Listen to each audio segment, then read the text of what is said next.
Top Nightwing, FTAD 33, I'm the officer in charge of the case.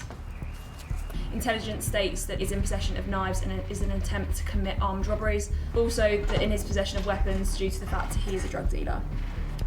Across England and Wales, there is an estimated 6,500 active drug lines. We're on the scent of just one. There is also intelligence that there is a potential chance there's a firearm under the bed in a box as well. So it's literally just past 7 o'clock in the morning, and this suspect is about to get a very heavy wake-up call.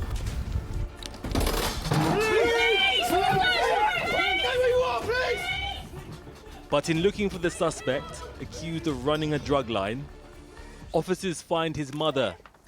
She says her son had just fled. It's very intimidating. For someone to have these prohibited weapons in their address, that's quite worrying for us. The search is for a white male in his 30s with multiple violent convictions. Over the £12, which I doubt it will be. It's only a spring. The police say violence is the cost of doing business. In a trade aggressively recruiting minors to traffic narcotics across county lines, known as going country or just cunch. Went to jail for conspiracy to supply 14 keys of heroin, 21 keys of cocaine. A lot of money. It's a lot of money. Went to prison, a rich millionaire. Came out of prison with £41, nowhere to live, and a divorce. Derek once recruited young people across county lines. Now he is part of their rescue. This is a programme funded by London's Violence Reduction Unit, providing 60,000 targeted interventions for those rarely seen as victims. Poverty is one of the biggest things. They don't know what they're going to eat tomorrow. They don't know who's coming after them, and some of them are coming from intergenerational crime families. So they don't understand that what they're doing is wrong. What was your circumstances that led you down that path? When I hit 13, I moved to my nan's until I was 16. Once I moved out of there, I got my own place. That was when it started. This makes money, like it's a business. Everyone else can do business. But this is a business reliant on exploiting children. Just weeks ago at 17, Dante says he was pressured by friends to sell drugs, otherwise known as shotting. I was really, really tempted, like so tempted, because I would have actually made double digits, triple digits. What did they say? If you go country for 2 weeks, you can make up to 1,000. If you go for 1 week, you can get 500. When Dante said no, the carrot turned to a stick. If you say no, you're either getting banged in the face or you can get tortured like what happened with me. Either way, you're going to end up getting attacked if you say no to the shotting, innit? I was getting booted in the face. I got Coerced bottle on my head. I got my face lit on fire, everything, man. Literally, I got tortured, basically, by my own friends. This is the invisible hand behind teen violence.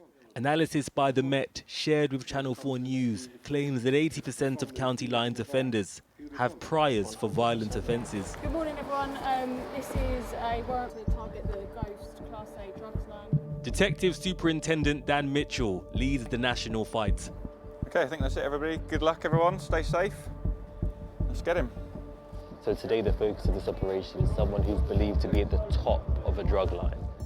Traditionally, it was an urban to rural model, so it was drug supply, big criminal gangs that were coming out of the big cities and going into more rural towns. And to do that, they would groom and exploit children. Now there is even trafficking between small towns, but Liverpool, Birmingham and Manchester remain major exporters, with London still the dominant player, where this boss lives, in comfort until now.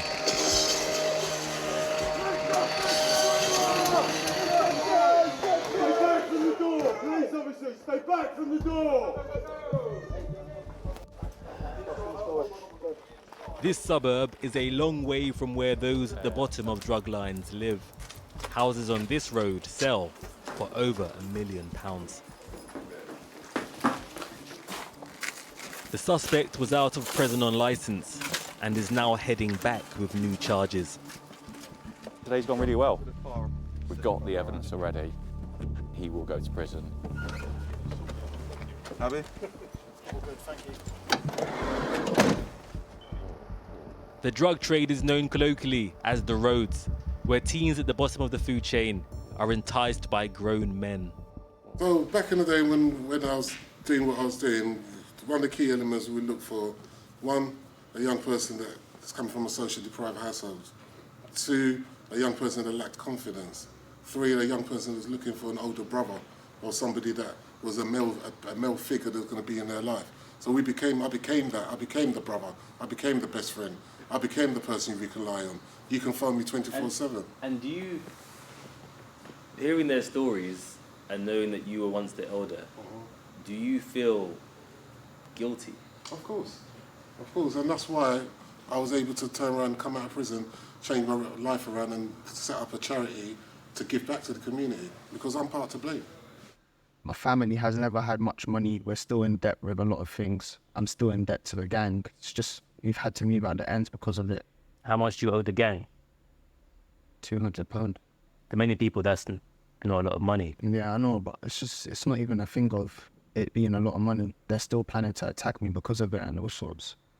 I mean, what is it like to walk through a city knowing that there are people potentially who want to cause harm to you? It's a shaky feeling. It's not a nice feeling either. Like, even down to yesterday, I was dreaming about it happening. About what happened? Me getting attacked, me being stabbed. This is what the Violence Reduction Unit is trying to stop by supporting Dante and Ross into work and education. The solution to county lines is beyond officers on the beat. But this is the front line. If blood shed from an illicit business overflows onto the streets,